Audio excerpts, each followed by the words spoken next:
Can I say something that might sound controversial? Yeah. And I don't want to be. I'm not being rude about anyone. What happened? It's just, I think it's on training. What, I haven't got a beef. Dan, Don't set me up for I've actually brought my boxing gloves for you. Runfluencers. That is their official name, isn't it? Runfluencer. Runfluencers. Yeah. And that is basically somebody that runs with a camera in their hand. Malwan 634. That comes with a duty of care, and I just feel like there's not always that duty of care because you are responsible for someone's journey. Social media generally has had a problem where algorithmically it feeds negativity. I've got images in my head now of you sat down in some weird dark room meditating with your banana for lunch.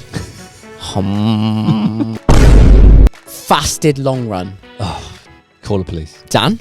Brad? Mate, it's good to see you. And you, mate? Had a week off, didn't we? Yep, we did. Little trip to the dentist. Yes. Showbiz. Just before the camera started rolling and we pressed play, Dan was telling me a little story about his dentist trip, so I might put the little ad-lib in here for you guys. Mate, so I used to have a brace a long time ago. Yeah. Unbelievable because my teeth are so fucked. It's okay. But I would have had another one, but I physically can't open my jaw wide enough to get the molds in. Watch. This is maximum lift.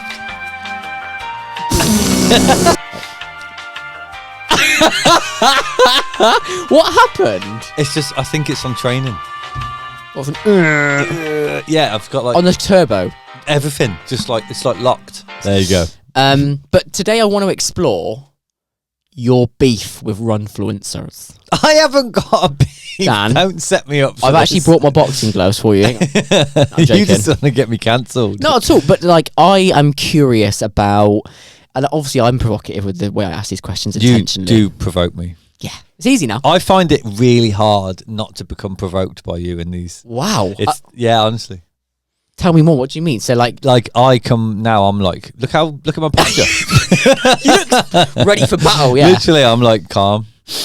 What's that? Right, Brad's gonna ask me. It's He's like gonna you've gone ask onto me a a quiz show and you're really nervous. No, it's more like I need to be like Ready for battle. ready for battle, ready to be smart. How could I put you at ease? Not be here.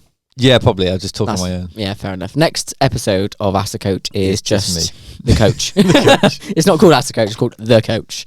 On a serious note, we talked loads though, don't we, about the... They're very prominent in the space of running now, aren't they? Runfluencers. That is their official name, isn't it? Runfluencer. Runfluencers. Yeah. And that is basically somebody that runs with a camera in their hand.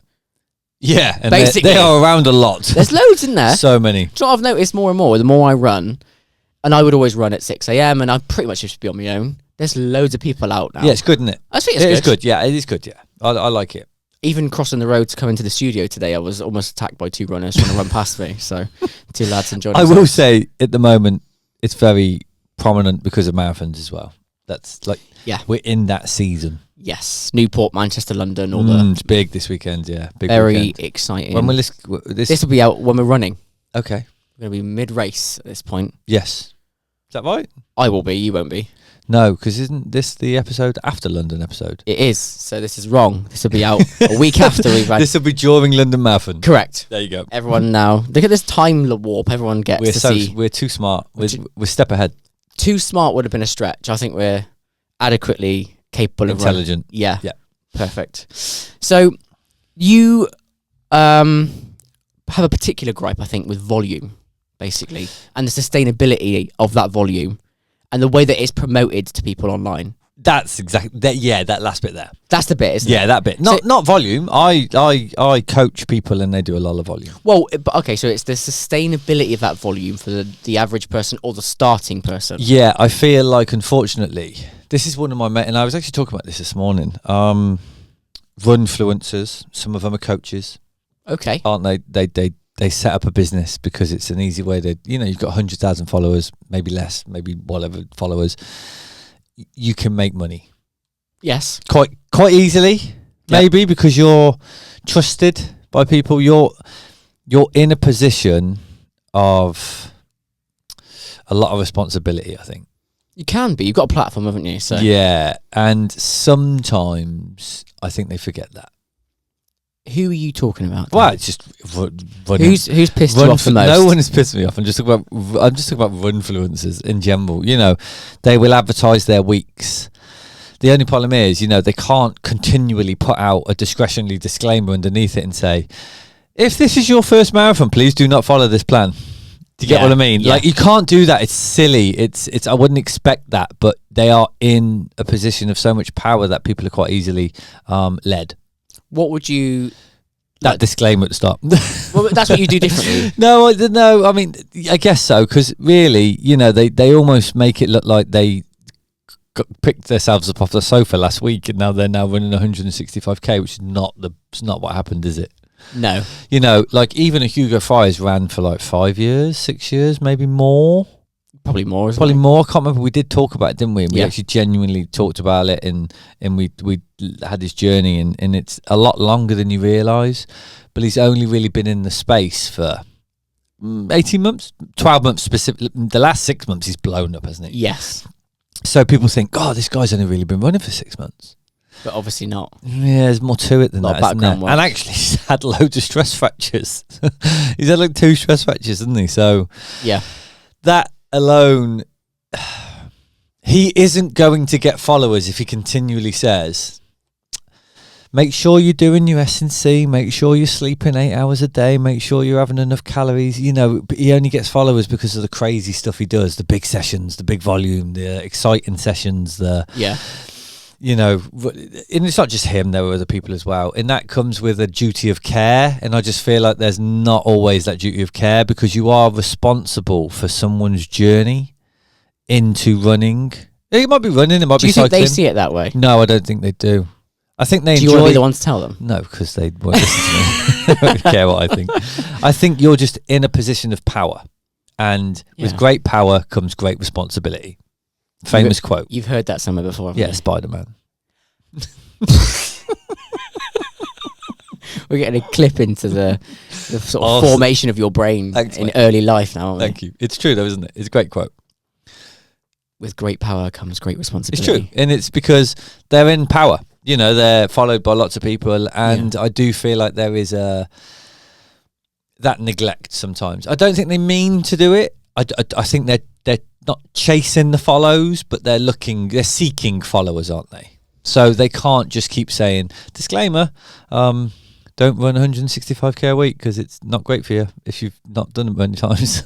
Do you think, so weirdly, what we see are like vacuums appear in social media sometimes. You see the current trend was, let me go and train my ass off, look like I've got the perfect aesthetic and everything, and that's what gets clicks and views. But then sometimes the converse, so this is actually, like, you know that trend that was Instagram versus reality for a while? That might be the next vacuum. Yeah, I know the next what you mean. opportunity Yeah. to go, actually, I am slogging out here. This I is a don't rubbish think session. people want to see it. What, the failures as Yeah, well? I don't think they care. It's one of those where I think that could evolve. It's a shame though, isn't it? And it is but I'm right though, aren't I? Like, we know it happens. And I do see some people on Instagram. There's actually a triathlete called Will Draper, and I think I can't remember what he's themed it as, some way that he's just showing you the boring stuff that he has to do. Okay. You like know, what? like all the sessions he does. Well, there's like, well, don't forget, it's not all like exciting. There's still the zone 2 bike rides that he just goes and has to do, or the, I don't know, prep and the easy swims and it's just all the stuff between the exciting things. Yeah, okay. So he sort of, he called it something, and it was basically the easy stuff, but like the unexciting stuff that makes me a pro. Yeah. And I instantly thought, oh, I like it, but I just went, Didn't watch it. no, because you want to see the sweat. Blood, sweat and tears. Yeah. You Yeah. do, don't you? And I'm sorry, it's just what you want to see. You know, Rocky as a movie gets exciting when he starts training and they play the monologue. And he's punching the meat Yeah, stuff. literally, yeah, honestly, Yeah. but that's true, isn't it? You know, you watch any documentary and they you know, there's a flow to it, isn't there? There's a downwards bit where you're facing a little bit of Adversity and Yeah. then the claw back, and that's what people want to see. Do you think it's a product of its own? So I think social media generally has had a problem where algorithmically it feeds negativity, and in the past it's had some bad press, so that people were essentially just fed the worst news possible. Yeah, like pre-social media almost, like as in like the news. Well, that's what I'm saying, but news was that. Social media would just send you the worst shit that you hate so that you engage with it and react, and there was documentaries on that. And this, I guess, is the same in that influencers realise that in order to get attention, they have to do the most extreme sessions at the cost of their body. Yes. Oh, definitely. At the cost. Yeah. It's not too dissimilar to that Manosphere documentary, where it's like that HS guy was sort of saying, yeah, I know that what I'm doing is wrong, but it makes me money. Yeah. And that's kind of... But not saying the Runfluencers are like that. Yeah, but he knows. There's been a clip, and it could be... I saw it on Russell Brand's social media, and he's come out and he's talked about how... I don't know whether it was a clickbait thing, but it was on Russell... It made Russell Brand's podcast, and he was talking about it, and that HS tiki-taka... I can't even say it. It's a bit cringing, isn't it? Yeah. But he come out and said, like, I do feel quite responsible. Because you can only take the heat so much. You can only take the hate so many times. What, he said that? Yeah, he's come out since, but I think that was just gold, didn't it? Yeah, because he's making so much money, I don't think he really cares. But there's only so much hate. Like Hugo Fry must get hate. Other influencers must get hate. They must do. I mean, the girls definitely do. Yeah, the ones with the injuries and stuff. Yeah. So I made a note for this podcast, but there were 2 this year that have had either a bone stress injury or a stress fracture. The hate is what I don't like. I don't feel like you should push your hate onto people online. I feel like if you've actually got a problem with them, just message them directly, and you don't need to air it. That's your power is just not watching it. Yeah. Yes, this is true. But like, I don't feel like that. People being like publicly shamed is just not very nice. Nah. So it must take people quite a lot to deal with that online. Yeah, being visible online is a really weird space. Yeah, that I don't like, and I don't think they deserve that. But then people you can't are very strange sometimes. They are very You've read comment sections. That's what I'm talking about. It's just like it's odd.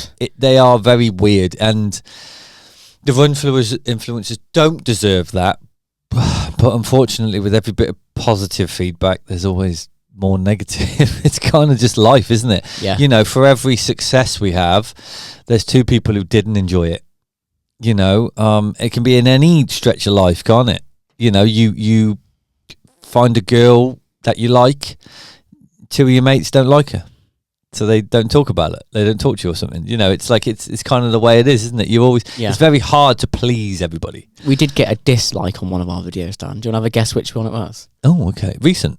I don't know when the dislike came through, but I can see on YouTube because obviously this podcast goes out on many platforms. YouTube, I can see the likes and dislikes, right. And on one of them we got a dislike. No way. Oh my days. I don't know. Alex Yee. Oh, okay, bizarre. So the most liked one also got a dislike. Correct. There you go. So it's got like a couple of dozen likes. Yeah. And then 1 dislike. Okay, there you go then. And it's probably like because they probably think we have no space to talk about him. I think maybe on the Dearden one we got a negative comment. Okay. Someone just had a problem with the way you spoke, Dan. I was like, okay, fair enough. It was the insinuating tone that you used, apparently. Okay, fab. Nice. I'm just joking. It was something like that, but I just thought, people are just... I remember. We commented back, didn't we? Of course. It was fine. You always fire back, Dan. I don't fire back. I get you to talk to them. You angrily text me at like 10 p.m. Like, I've seen this comment. What's going on? It's not true. You send me the comments and I say... To wind you up. Yeah, to wind me up. And I just sit there like ready with a popcorn. Like, go on, Dad, kick off. This is not true, Dan's everyone. just a passionate podcaster and cares what you all think. So if you can all comment what you really think about Dan, he'll read every word. Brad is unfortunately doing what every influencer wants. It wants engagement. Don't go. Just listen and enjoy it. But share the podcast with all your friends, yeah? Yeah. But yes, so going on to that, however, talking more content to do with running, obviously with all of the hate or dislikes, even the people who dislike it, they will still read it, and if they're a runner, they will still note it, and they will go, okay, I need to do 165k a week, because there isn't a disclaimer. Yeah, that's the thing, isn't it? That it's just that you're in a responsible place, so it's hard. However, I would never go to Instagram for advice. Okay. I feel like that's I feel like you could live quite a solid life with that.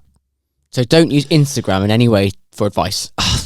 I feel like you can use it to light a fire. So if said influencer says go do 10 by 5k, that's quite a hard session. Oh my god. Yeah, I don't know. I'm just making it up. You then go, oh, that sounds tough. Okay, I quite like the sound of that. Maybe I need a second opinion on that. Who do I know? Speak to said friends, speak to said running coaches. Coaction.com. Yeah. To justify it, because there may have been a reason that influencer wanted to put that session out, etc., etc. Do you get what I mean? I think the real value then from this conversation today would be, how would a coach guide somebody through this initial period? So how can you sort of grade your starting point and know how to interpret what an influencer is doing? Yeah, okay, that's fair. Yeah. So pick someone that you coach without naming them and kind of think, right, so if it was this person, I would do this, maybe. In terms of how to navigate social media, if they're going to use it, how would you say, like you did there? Okay, do you know what? We could pick Dan, couldn't we? Because everyone is on the last podcast. Let's say Dan. Oh, Dan. Let's use Dan. Yeah, let's use Dan as example. Athlete Dan and wish.com Dan, remember that? Yep, I do remember. I listened to it the other day, actually. It turned to wishy in 10 seconds. It did turn to wishy, yeah. So Dan said pro, wants to go pro. There are lots of pros who put a lot of stuff out there. Yes. Lots and lots. There are podcasts better than ours. Not many. Not many. Better than ours that give you the information that pros supply them with, all the information that they use to train with. That doesn't make a lot of sense. Basically, they tell the pro tells someone all the sessions they do in a week. Okay. Recently, a pro triathlete has been on the podcast and they've said that they have done weeks up to 45 hours of training.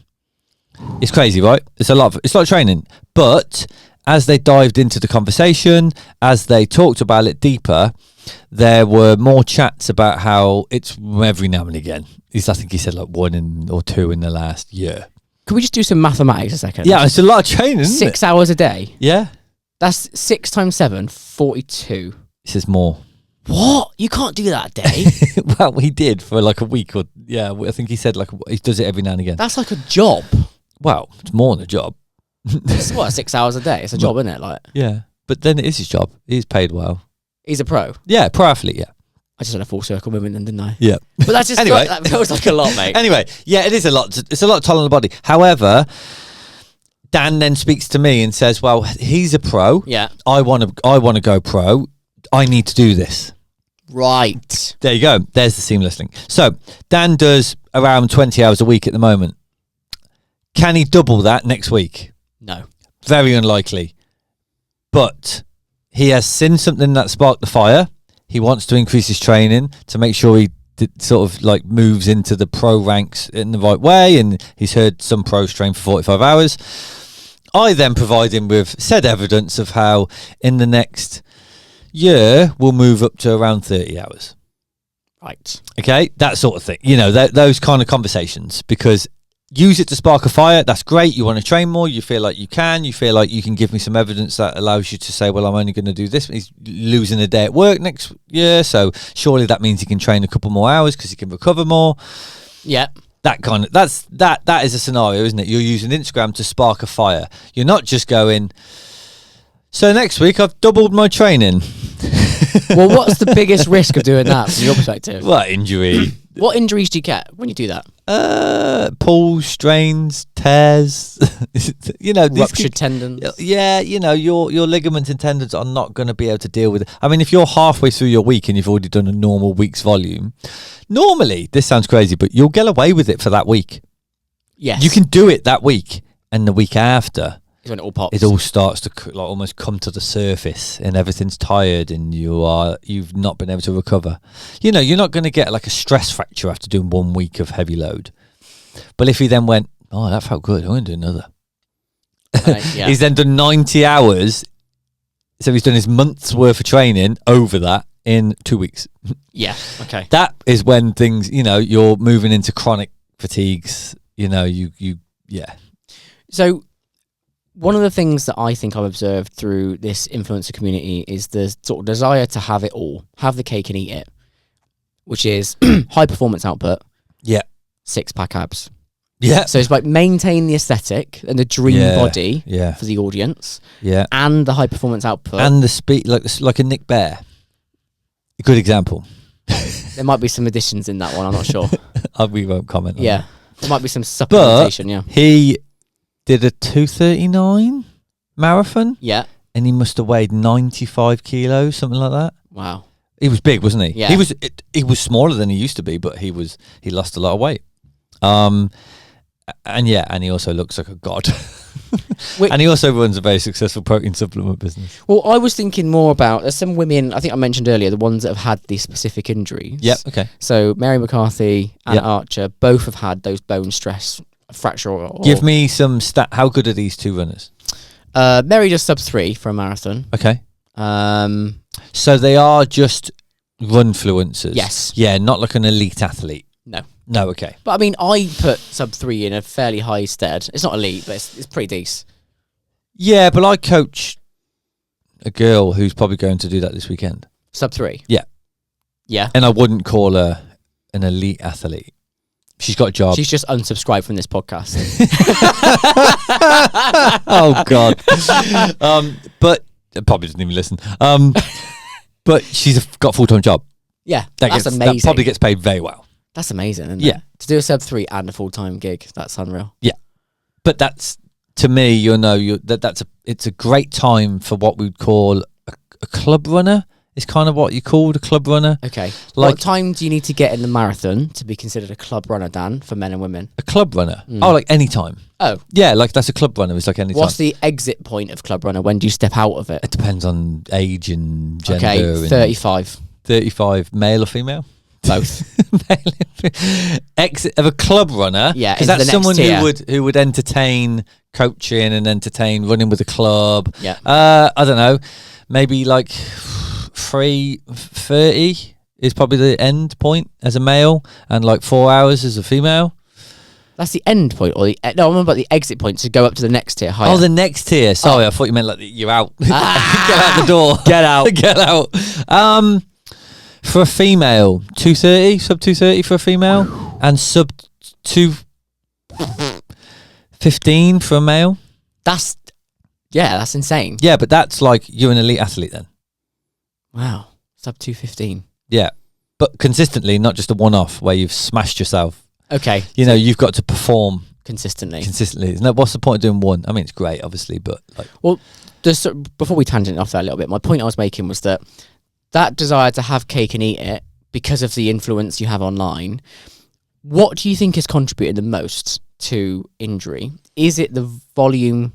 it's always volume. But is it the underfueling or the overtraining? So overtraining is a myth. Okay, Yep, doesn't exist. you can't overtrain. Not particularly, no. All right, I'm going to go and do a 200-mile. As long as you've got plenty of time to recover after, then it's fine. Okay. But 6 weeks. I would say overtraining is, people will go, oh, that's wrong. You're wrong. It's not. Tell us we're wrong and tell us how. I'll give you my justification. Please. My justification is Jonas Schomburg does 45 hours a week. Okay. Some people would see that and say, you're overtraining.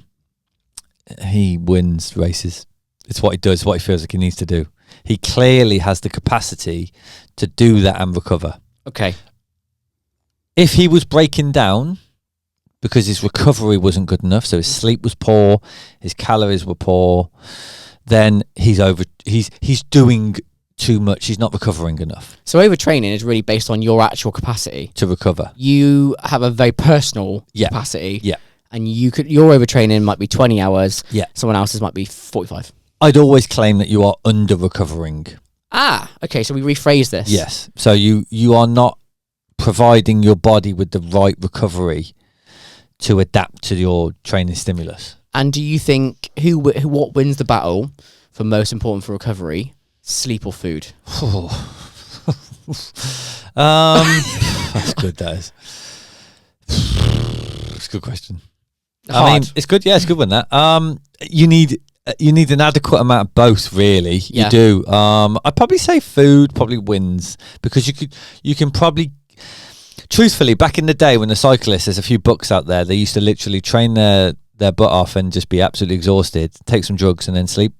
Drugs? Yeah, like, as in like EPO and stuff like that. Right. There's like books out there where guys are admitted to. Right. So they didn't used to eat much, Okay. and they used to like sleep, and that would keep their body weight so low.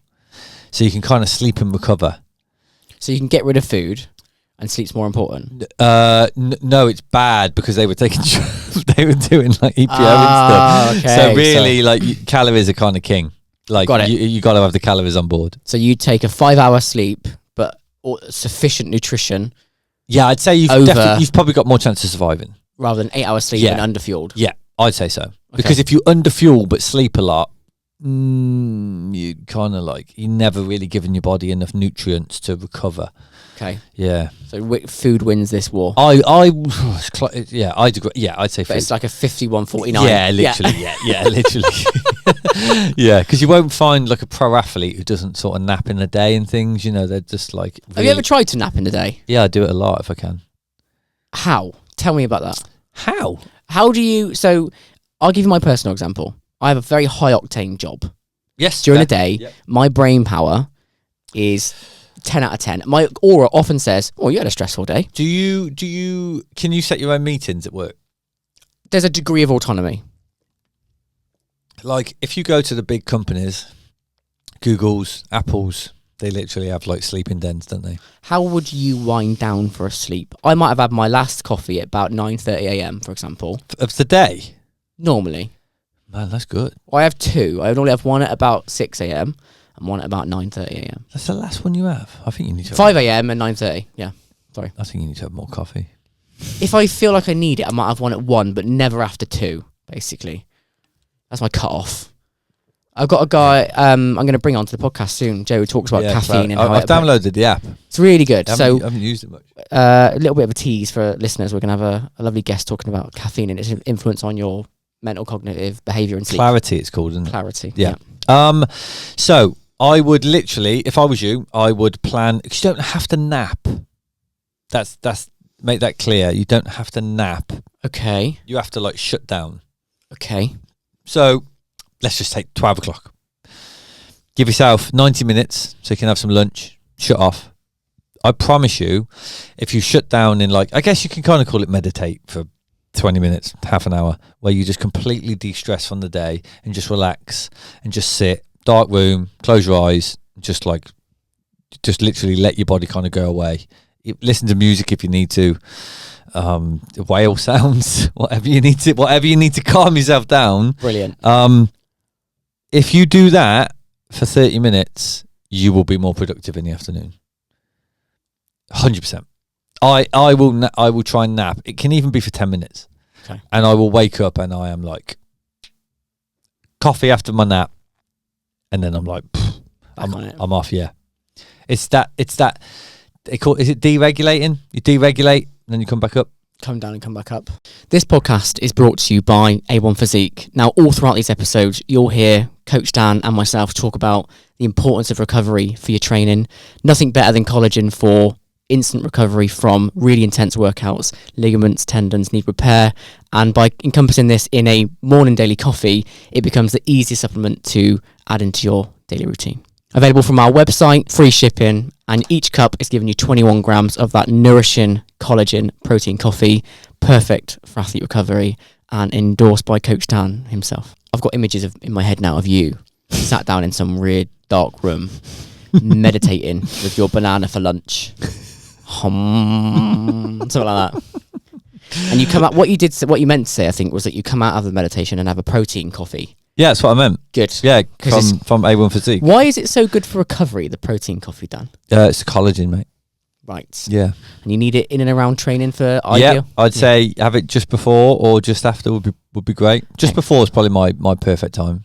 And if you're thinking about trying it, guys, ask the coach. We'll give you 20% off your first 20%? order. We're doing 20% off. 20%, that's a lot, mate. The code is ask the coach. Enjoy the protein coffee, guys.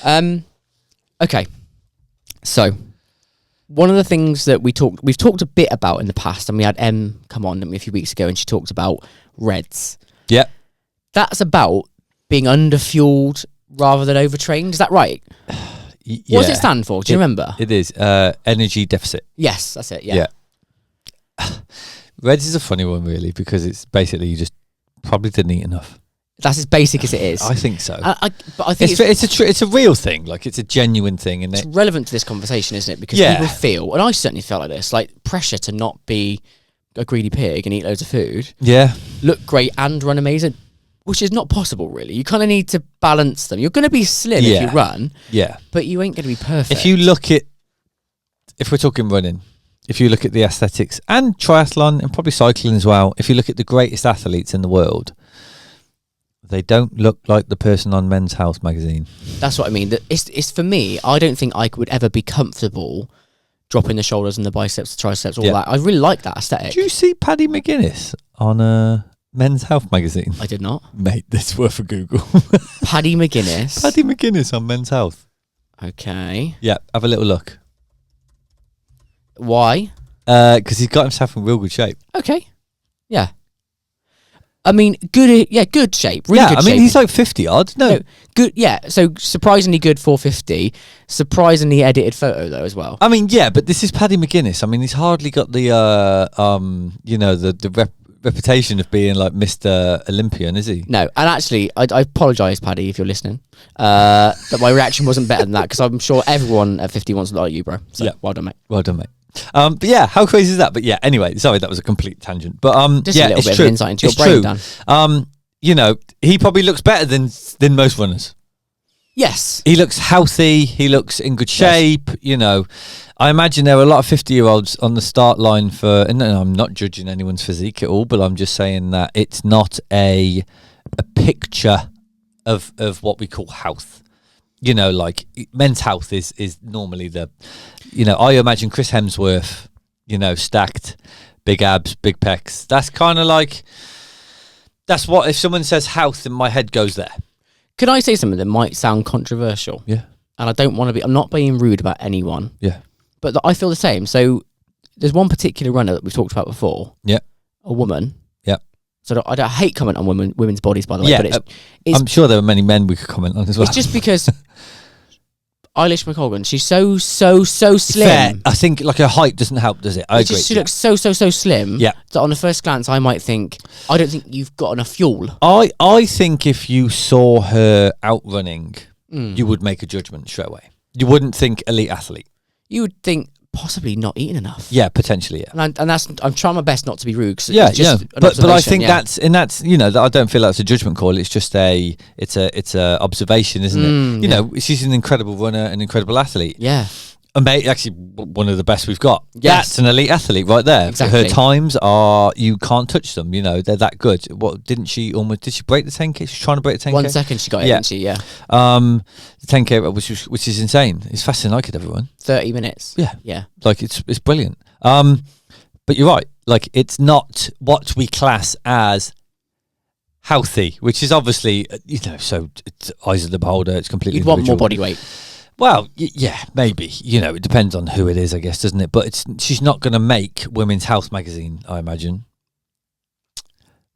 That because they're looking for a typical, it's still a stereotype. It's not our stereotype. It's the world stereotype. This person who's going to sell magazines. Isn't it? Of course it is. Yeah. Well, Amy Kringle, who we had on the show, was on Women's Fitness, wasn't she? Yeah, but she looks incredible. Well, there you go, straight away. Like but it's she's got a lot of size. It's a completely different physique, isn't it? You see that as the epitome of health, but they don't realise that Amy does about 30 hours of training a week. She might be guilty of the old overtraining. But like this is what she fuels her body well. I know she does. She eats all the time, but she 5 grenade bars a day. But she falls victim of eating. She feels like she eats too much sometimes because of society tells her she should eat less.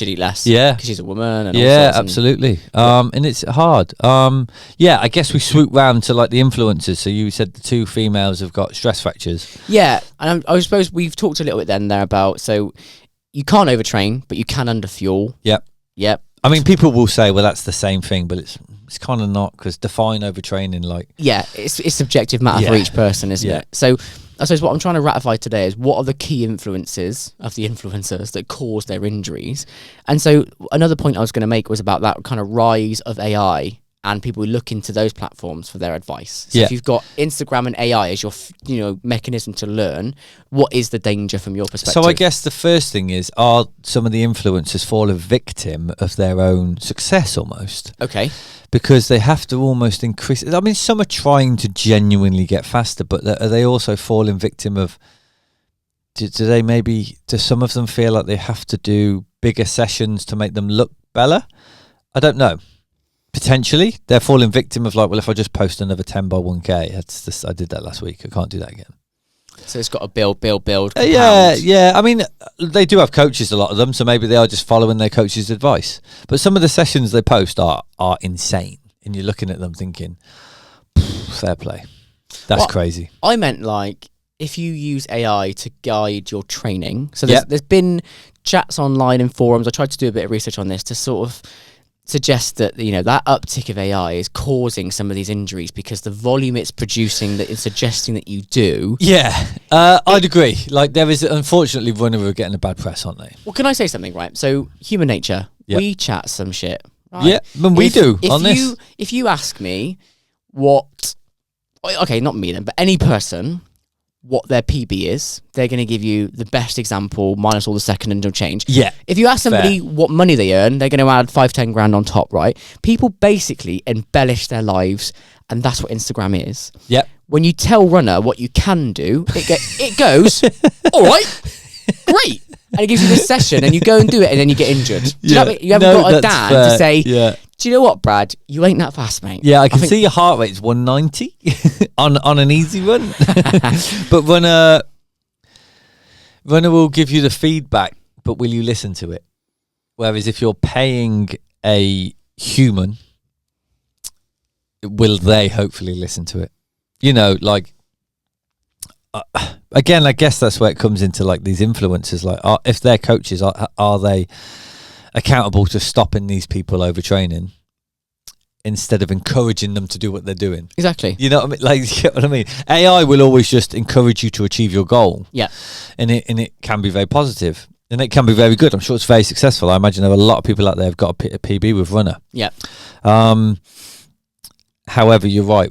It will never analyse the metrics like a human being would. And there's so much grey. So I know what base running looks like because you've taught me. So we call it zone 2, right? Zone 1, zone 2 running. Yeah. Well, we probably don't even call it that. We probably say stay under this heart rate. I don't really refer to zone 1, zone 2 very often. I'll just give someone a specific metric to stay within. Like a heart rate zone. Yeah, heart rate zone. I guess it can be a pace zone. Yeah. If you're on the flat and things, I can just say, let's try and squeeze this pace. What's that going to come out with a heart rate? Let's sit to that. It just varies on the individual. Can we move towards this? Yeah. Some people don't want to buy a heart rate monitor, so we sort of like take it with a pinch of salt off a watch, and we say, well, you normally run about this pace, and it varies, doesn't it? Based on it's case by case, always case by case.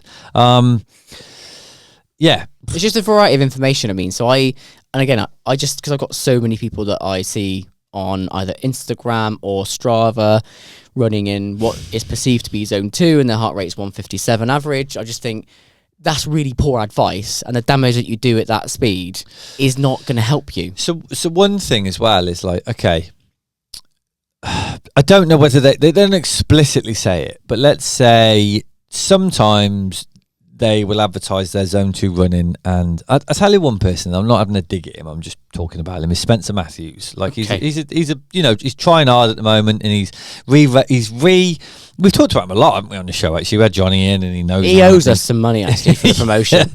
and he's reshaping his life. If you look at his heart rate for his marathons, it's very high. Spence. Yeah. Okay. And this is not me judging him. That might be his zone 2 and zone 3. I don't know. However, he's obviously a very, very, very well followed person. But what I would say he's followed is by like the average person because of his previous life. Yes. He's not followed by many runners because he didn't grow up in the running world. Like, he's not like a Mo Farah, is he? Where runners will follow him. Yes. He is a normal guy who was on a celebrity TV show. So he'll have a lot. Those said people now will be of an age where they might want to find a hobby, and that might be running because Spencer Matthews is inspiring them. people will follow him. His heart rate is very high. If I ran the same heart rate that he did for a lot of his runs, which I see, and he doesn't hide it, but he doesn't explicitly say follow me, I'd be in the bin. What is his heart rate? It's high. His heart rate is high for most things that I look at, but it might not be high for him. But I would say it's high for the particularly average person. What's high? Like 155, 60 for like a zone 2 run. Oh, that's... Yeah, but it might be his zone 2. I don't know. I don't know. I would love that to be honest. Nah. Yeah, but I don't know. So, but what I'm saying is that's where it gets into the grey area, because those normal people who just want to get into running, they're like, well, Spencer Matthews runs at that. So I think that's normal. But it might not be. This is where it's grey, isn't it? And I know we're all humans, and I know we have a decision to make ourselves to follow someone, but that's where the influencers, for me, have a lot of power. Hide your heart rate. Doesn't matter, does it? Yeah. You know, like, your pace is fine. Pace is subjective, isn't it? Yeah. People, to be honest, might follow his pace. I don't know. What pace is he running in zone 2? I don't know. He's almost gone sub 3 a couple of times, hasn't he? Sub 3 for marathons. Oh, yeah. okay, yeah. So I don't know. I can't remember off the top of my head. I just remember looking at it thinking, I will be surprised if you do this. I don't think he did. I think he failed a couple of times. Closely. I think he's got very close. I think you've got a 257 now. Okay. I think so. It was that in LA just? This is recent. But, okay, there you go. So he failed one and then did that. But I don't know what his heart rate was for that. 180. I don't know. But do you get what I mean? Yeah. It's that kind of influence, that kind of power you have over people, and that might end up getting people injured. That's hard. That's a hard one to call. Okay.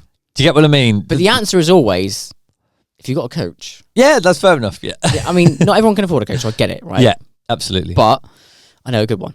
Do you? No. Right. Not at all.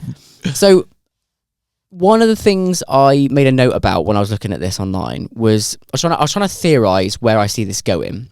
And you made a comment once about Hugo Fry and the phrase you used stuck with me, like shit or bust, right? And I think that Shit or bust. Shit or bust, right? He is a shit or buster, isn't he? Right. And I think I feel like I might see him in London. okay. You know, like he might be walking. Oh really? Who knows? You know. You're gonna go past him? Not joking. I'll definitely give him a hand to the finish line. I'm doing it for fun, so. Oh, okay. That's your usual. Are you ever gonna race for pace in a marathon? One day. Not this one. Okay. All right. So I was thinking, where's this going? So clearly eyeballs are on for high load content, right? Yeah. But there's been a 45% increase this year in injury rehab content and its popularity. Oh God, that's a good fact, isn't it? Yes, right. And that's gained popularity. Right. I guess it's Real only life, right? It's only gained popularity because it's Here's happening me in to a people. cast. Yeah. Right? So here's my theory. Here's my concern for the future. Oh, okay. If people now know, Oh, I know where you're going. Right. This is smart. right, that you can shit or bust because you can go, I'm either going to sub 3 Yeah. or stress fracture, yeah. but either way, people are going to watch. Yeah, people are going to follow me. Yeah. Oh, yeah, that's crazy. That's a worry for me. That is a worry, yeah. That's danger. Yeah, because it could be worse than that, because it might not be a stress fracture. It could be like a serious chronic load issue where you suppress every part of vitamin and mineral in your immunity and everything, which happens. You know, you might not be lucky enough to get away with a stress fracture, which stops you early. Yeah. You might end up with you might be stuck in chronic fatigue, which is horrible. Yeah. You know, you can't sleep, your body is in pieces, you look tired 24/7, everything is low, you get low iron, low vitamin D, everything's low, and you just can't wake up. And yeah, you're right, that's clever. It's good, that's good. Thanks, mate. I like that. Is that a compliment? Yeah, it is compliment. Good. That is just my kind of worry for the future. Yeah, like it doesn't matter what I do. Like Yeah. I will either become a very, very high-end runner where I get all this amazing content sub because 3, I'm sub 230, I'm whatever it running is. 100 miles a week. I'm doing all these crazy runs. Or I'll, If my leg falls off, don't worry, everyone will watch. yeah, because I've got a stress fracture, so I can make some good content out of that. Please don't do that, everyone. We Yeah, want you please. to be healthy. Yeah, definitely. So I'm going to end today's show on, rather than a quiz, mate, I've got a few of the potential worst offences that you can commit when it comes to poor recovery. Okay, I like this. And I want you to score them 1 to 10. Yeah. 10 being, I'm calling the police. I feel like we need an episode on recovery. We sort of talk about it every episode because it's so important. Okay, so the concept is I'm going to say something and you're going to rate it out of 10. 10 is I'm about to ring the police because that is an awful idea. And then you can score it low if you think actually it's not that bad. Yeah. Okay. So running every single day of the week, 7 days a week to complete a streak on Strava. No, I'm not bothered about that. Do it. Yeah? Yeah, what's that? What we're doing? 1. What? As long as it's controlled, Right. 1. Not a high risk. No, not for me. Okay. As long as it's controlled. As a coach, I have athletes who run every day of the week. Good. Okay. So we're going strong here. But it has to be controlled. There has to be a plan. Your heart rate has to be sensible. Pace has to be sensible. This isn't me giving you a Runfluencer go. Just run 7 days a week, whatever you want. Okay. So do you have it only with a coach can you run 7 days a week? I would say that's a good idea. Okay. 24-mile run pre-marathon. Well, like the day before? The week before. A couple of days. Yeah, so the 7 days before. 24 miles. Again, this sounds crazy, but I have an athlete who's running a marathon Sunday. They're doing Newport and then they got London the week after. Okay, but that's 2 races. Yeah. A long run I'm talking about. Yeah, but they're not racing the one. They're running the one with their girlfriend and they're doing London properly. Okay. Yes. You wouldn't advise that? I wouldn't advise it, but I wouldn't be too concerned as long as I knew their preload and their load after. It's not ideal, but I'd give it a 4. As long as you're looked after by a coach and it is considered. I feel like you need to take the cap off of considered because no one doing these things is considered anything. Okay, it's a bad idea. Okay. It's a 7. Going from a 0 mile week to a 50-mile week. Terrible. In 4 weeks. 10. 10 out of 10. Yeah, shit. that's terrible. That's you a can't shit go house. for that's bad. Like say if I'm like post injury Yeah. or just getting off the couch after 6 weeks. Yeah. Yeah, it's bad. Yeah. Even couch to 5k, I know someone who's doing it, is 9 weeks. I think that's a really sensible plan. Yeah. From nothing to 5k, 9 weeks. Really good idea. Yeah. Yeah. Because solid. obviously some 30-minute runs at Yeah. like 10, 12-minute mile pace, something like that. Yeah. Yeah. I like it. Okay. Building on the 7-day streak, 365-day streak. Yeah. No days off in a year. You don't have to have them. How many do you have? I don't have many. But it's not 0. It's close. Okay. Yeah. So score it for the average person then. For the average person. It's quite bad for the average person. That's what I'm talking about. Yeah, okay. Stop thinking about Your elite body athletes. loves frequency though. So we're going to score that a...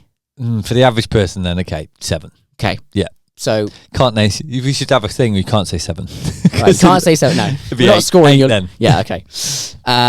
Fasted long run. Oh, call the police. Woo!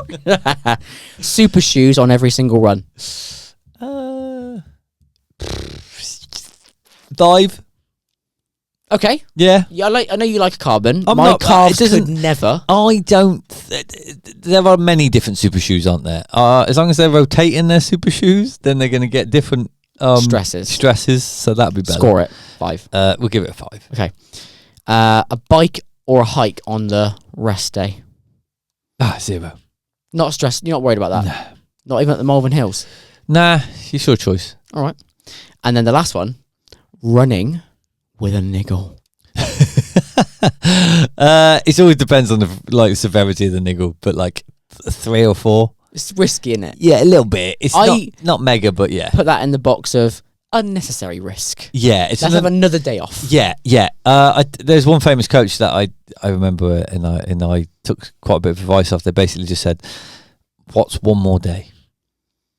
You know, What's one more day when you've been off for like a couple of? And we all know what's one more day. that extra day might save you 3 months out. Absolutely, every time. It's time. always about nipping it in the bud now to then save 3. Yeah, save 2-3 days off now to save a month off.